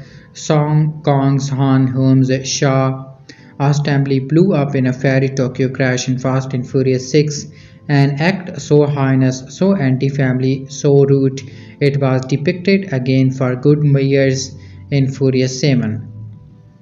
Loaded class ensure the scene cuts to black to be continued in Fast 10 perhaps. The big F9 twist bringing Hans from the dead serves several purposes, but to understand why you might need to revisit a little Fast history. First introduced in the third film, The Fast and Furious Tokyo Drift, Han Liu aka Han Solo swiftly became a fan favorite so popular he returned in the next three prequel films despite having technically died at the end of Tokyo Drift. In a Fast and Furious 6 post-credit scene, it was revealed that the Mercedes that fatally crashed into Han Mazda RX-7 was actually driven by Statham Deckard Shaw, setting the stage for Shaw to become the main villain of the seventh film. But after trying to kill Dominic Toretto and the rest of his friends in Furious 7, disproportionate and misguided revenge for them having merely put his brother Omen in the hospital. Shaw was redeemed in the 8th film 2017 Fate of the Furious. In addition to being welcomed to the family barbecue, he was given his Owen hero spin-off film opposite Dwayne "The Rock" Johnson as Special Agent Luke Hobbs. Han fans wonder how the loyal Toretto family could possibly embrace his killer as one of their own. To move betrayed the core values of the Fast franchise, while Hobbs and Shaw seems to patronize the commercial availability of white heroism over the life of an oversized, beloved non-white character. Justice for Han was born, and in F9 directed by Justin Lin and written by Lin and Daniel Casey, that justice is delivered as Han revealed that he used Shaw's attack as cover to fake his own death and go undercover for Mr. Nobody while still mourning the loss of his love, Gasly. Which means that technically speaking, the filmmaker have found a way to absolve Shaw of the moral weight of killing Han, even if he definitely for sure on purpose meant to murder him and only did not murder him by virtue of a secret extraction. Either way, Han and Shaw have a lot of catching up to do. It's telling that F9, which introduced Tom and Mia's long-lost brother Jakob, John Cena as its primary antagonist, does not end with a bad guy or gal casting an ominous shadow over the celebratory corona clicking. There's no mystery figure coming out of the woodwork to foreshadow the next chapter. Who new threat to tease, although Charlize Theron Cipher is still out there, status unknown. Mostly the stringer reminds us there's this matter of outstanding family business to clean up. True justice lentis is what will come next for Han as the franchise heads into its final chapter. Thanks to the overwhelming nature of how fast lore is written, Statham has for years had the unvaluable task of answering to fans for Shaw's actions. Well, look, all we saw was a snapshot of something. We don't know exactly what happened. We don't know the full story, Statham told the Times in 2019. F9 lightened his load and opened the door for the main films to merge again with the Hobbs and Shaw spin-off branch, which could bring Hobbs, the shadowy Uton organization, and its yet-to-be identified leader along with it. Lin, who has introduced Han and Kong to the universe in his first Fast film as director, took the challenge of correcting the course personally. On the set of F9, he spotted a stick for Han shirt wearing his intention on his sleeve. And when Han did make his return to the franchise, revealed in a surprise appearances in the first F9 trailer, the moment was an emotional one for Kong. Fans had showed him what Han meant to them. The irony he notes with a laugh is that few remembers that he and Statham actually go way back. Many years ago, they had co-starred together in the Jet Li action flick War as FBI agent on the same team. That's Khan's character covering Statham from a sniper post in the film's big climax. Too Fast, Too Furious cast member Devon Opie also stars. After filming wrapped in 2006, the two actors found themselves at the airport heading out. Statham asked what Kong had lined up next. Kong had a new movie opening soon, The Fast and the Furious Tokyo Drift, and he goes Fast and Furious. That's a good one to be part of. Have fun with that, Kong said. Then fast forwards, he kills me, and there's some explaining to be done. I would love to explore that with him. F9 ending is a game changer. Family. It's the mantra by which Van Diesel's Tom Toretto has lived his life for 9 movies, and it's long been the handy slogan for the Fast and Furious franchise too. But perhaps fittingly for an installment which sees director Justin Lin step back behind the camera, the theme of one's chosen family has never been more pronounced. What if it means to be in Dom's Me Familia in Central to F9? After all, this is the film where we learn Dom and his dear sister Mia Jordana Brewster have nothing sibling who they never speak of. John Cena's morally ambiguous Jakob has become clear over the course of the film. Brian might have been the broth Dom chose, but that was only after choosing to disown his actual little brother. But it's kind of a funny story about the past. It can come roaring back at you like a Mustang flying beneath a military jet. Hence, when the F9 ending comes around, all those inner conflicts come bubbling to the surface. Indeed, the actual narrative stakes of the final are almost an afterthought. How family wins. The basic mechanics of the ending are fairly simple. Jacob and his oily business partner, poor little rich boy Otto, have successfully stolen access to Ares, a digital weapon operated from a satellite that gave its owner control over every operating system in the world. Or as ludicrous Tage pointed out, Ares is the god war. If Jacob gets his hand on this, he'll be the god of damn near everything. Once his upload is complete, Jacob and Otto will more or less be able to hold the whole world hostage. The actual folk who save the day then are really Tage and Roman, who ride a rocket-powered Patriarch Pharaoh into space by driving the car straight through the satellite. They prevent Otto from gaining control of the whole first digital space, but back on Earth he is already cut Jacob out at the point, making a new deal with his brief prisoner Cipher, Charlize Theron, which on a certain level you have to respect since she burned Otto harder than 1,000 mean tweets with that "you are Yoda" line. By teaming with Cipher, the Silver Spoon prick sets Jacob up to die. Instance Dom little brother forms a new alliance with his long-lost siblings and together they bring down Otto's truck and Cipher's drone control plane. Why Dom is furious. More important than the plot mechanic of space travel and digital mafagans, however, is the relationship between Dom and Jacob. Established with total straight-faced sincerity in the opening credit, Dom and Jacob backstory rewrite the very Fast and Furious movie where we were told Dom went to prison for beating near to death the man responsible for his father's racing crash. As we now discover through flashback, that was a lie that Dom only wishes was the truth. While the man who got drenched might have helped cause his father to crash, Papa was set up to lose the race due to Jacob sabotaging the vehicle. This is the dirty secret which caused Dom to banish Jacob from his sight after he got out of the prison, and it is why Jacob remade himself into, well, John Cena.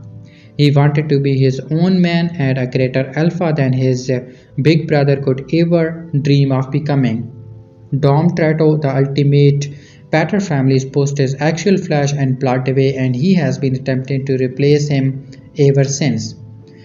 It's an interesting retcon which gives Toretto family a little more depth and also sets Cena up to be a franchise mainstay, presumably replacing the unmentionable Luke Hobbs.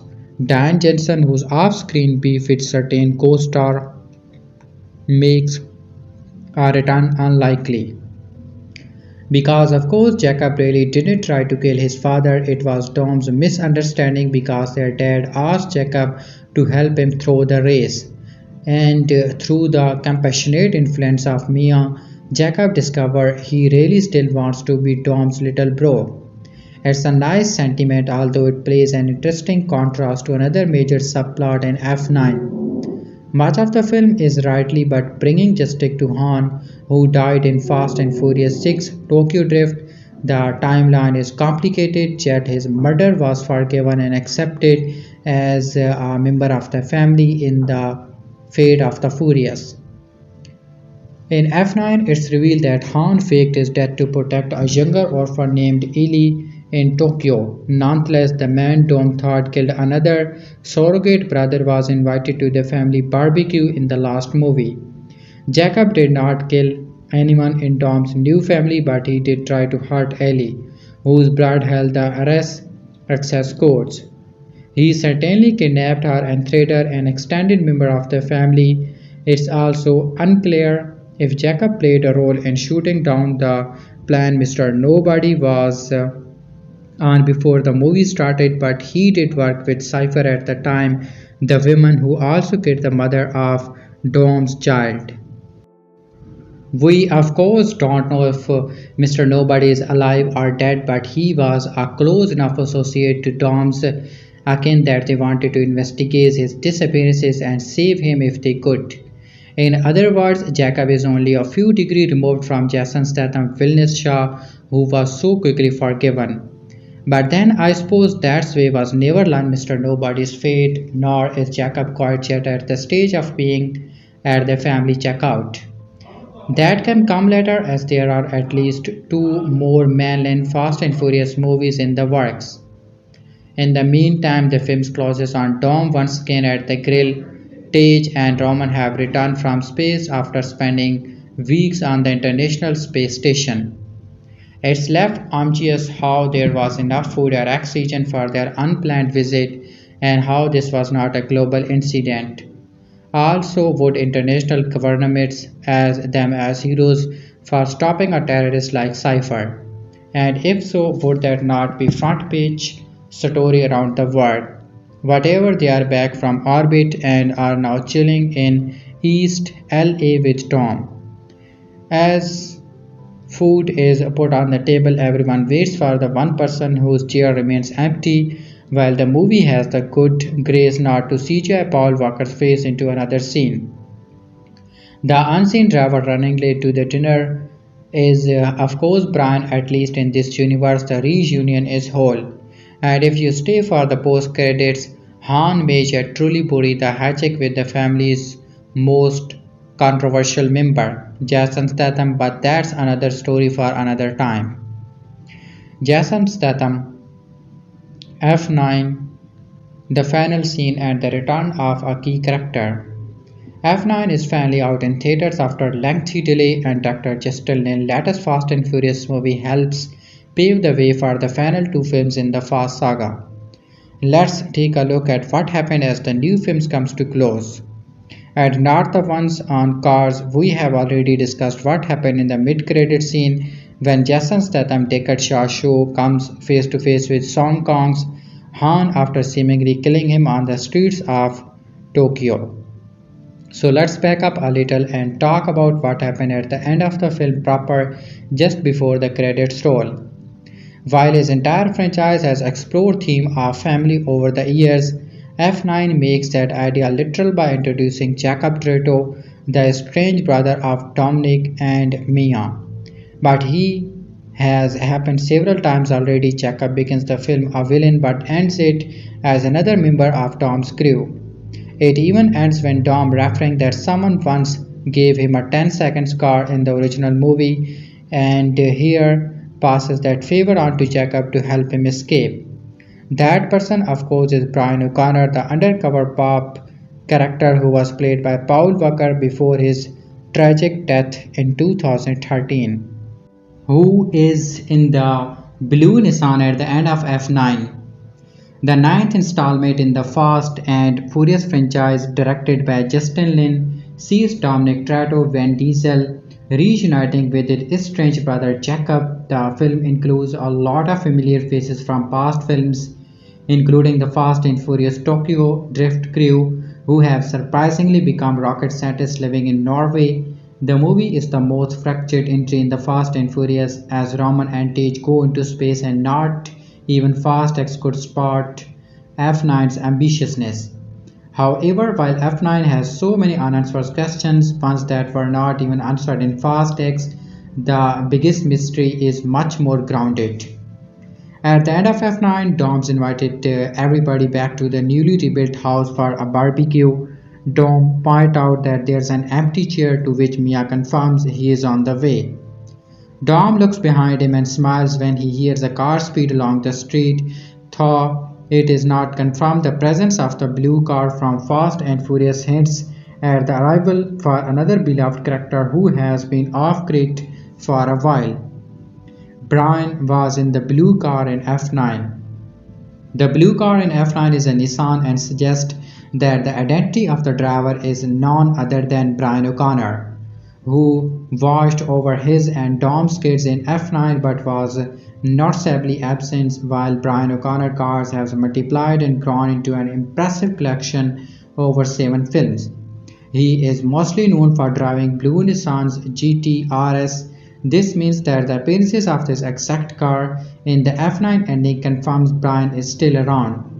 The Fast and the Furious franchise has been without the late Paul Walker since Furious 7, following the actor's ultimately and tragic death before the 2015 movie had wrapped production. Furious 7, which he was filming at the time of his passing, was dedicated to Walker's memory and officially retired the character from the adventures. Brian and Doe so often got up to the way the studio chose to retire Brian instead of killing him off suggests that can always return in the future. The blue Nissan didn't need to be seen in F9, but it's definitely a distance trail for what's to come. This could mean bringing Brian back digitally for Fast and Furious 11. Brian has always been a part of the family, and the filmmaker perhaps wanted to remind the audience that he was still central in their lives despite not being able to show him. For those who have been watching the series from the start, the blue Nissan's appearance is an obvious and direct callback to Brian and Walker's time with the Fast and Furious franchise. And Brian pulling up just as his family and friends are about to eat makes it seem like he is simply late to the party. But it still is a crucial part of the crew. It's a brief moment, but the decision to have it in the movie ensures that Brian's presence in F9 is still felt no matter what. Brian's blue Nissan is more tasteful than a CGI comeback. The blue car in Fast and Furious 9 was the best way for Brian O'Connor to return, especially considering how Brian's comeback would have been a CGI disaster. Crucially, this implies not only that the Fast Saga upcoming release will continue to involve Brian, but that any other future scenes involving the character will also avoid the use of CGI, which is good news for the franchise. Notably, expensive CGI was utilized in Furious 7 to complete Paul Walker's scene after he died.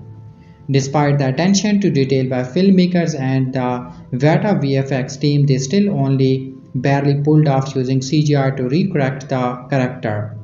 Apart from the risks of advently disrespecting Paul Walker's memory by evoking the uncanny valley phenomenon, another CGI brand comeback could be perceived as unnecessary by long-time audience and might even be seen as a crash grab. Indeed, CGI brand from Fast and Furious 7 was a necessity for finishing the movie, not a completely pointless return in a different film. Thankfully, Brian's signature blue Nissan in F9 suggests that the franchise will handle any future scene involving Paul Walker's character with the same symbolic awareness and respect, as any future Fast and Furious movies cannot just keep using blue Nissan to confirm Brian's presence. It will be interesting to see how they can pull off more scenes with the character. In lieu of expensive CGI, Brian's next outings will likely most involve more practical effect or clever nods to the character instead. Brian was in Fast X 2 short of. Though there was no overt reference to Brian in Fast X like the appearances of a Nissan Skyline, Brian was still in Fast X in some capacity. Just like how Brian was cleverly incorporated into F9 without the need for CGI, the same has done in the 10th installment. As Fast X is so closely tied to Fast 5 with Dante Rice being the son of Hernan Rice, Fast 5's villain. Fast X has a prolonged flashback to the 5th movie's epic finale. The flashback is of the ambitious heist where Brian and Dominic Toretto vault to two muscle cars and are then chased through the whole of Rio. It was the perfect way to briefly bring back Brian by reminding audience of one of his great and most heroic action sequences. At this point, Brian returning in CGI form is the future almost seems like a certainty, which will undoubtedly be paralyzing, but the way Universal is incorporating the character into each movie without digital effects, such as the blue car in F9, is continuously clever and tasteful.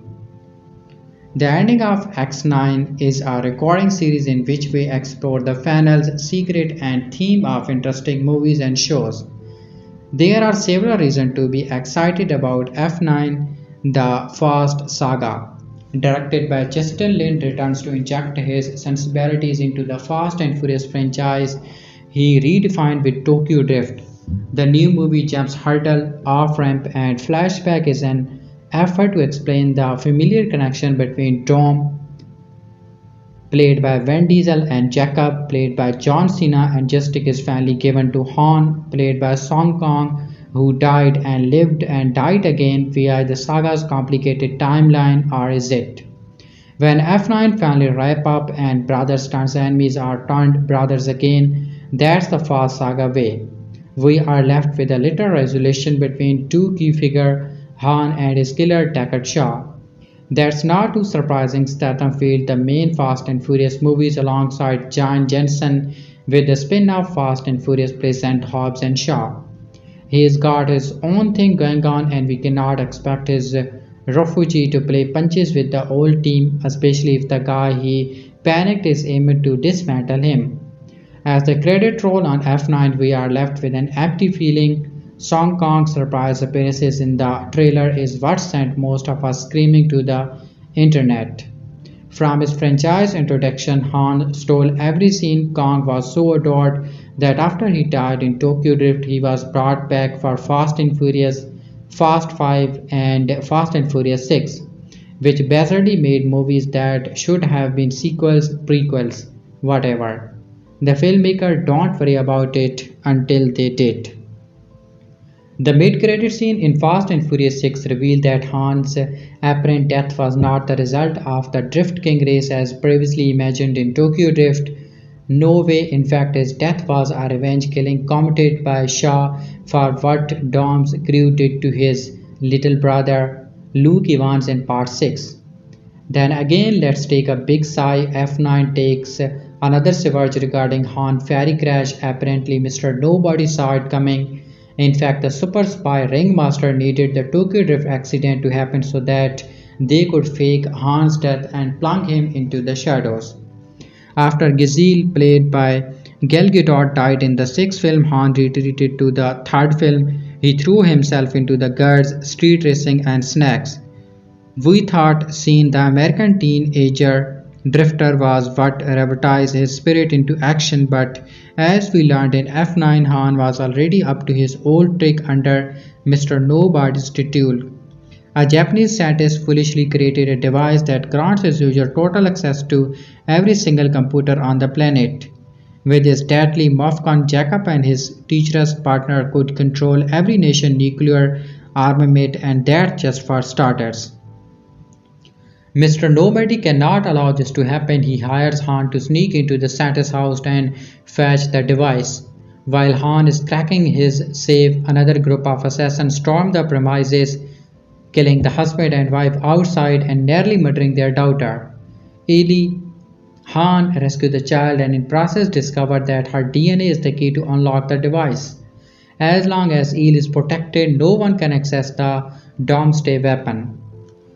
To keep that detailed secret, Mr. Nobody ostriches Han's death at the hands of Shah. The British bruiser walks away proud of himself but eventually comes to regret the decision in The Fate and the Furious. The healing cause he committed in that film begins his road to redemption, which lands him inside Hobbs and Shaw.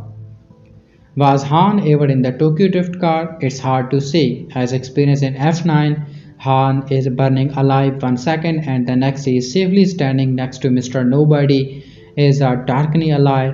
Was the car remote? Was Han a hologram? Does it matter? No. What's important is that Han did not die. The fan favorite lives to kick ass again, except he doesn't get much ass to kick in F9. He is tied to the device through alley, but action wise he is also tied to a steering wheel. As Johnson learned quickly, this is Diesel's franchise.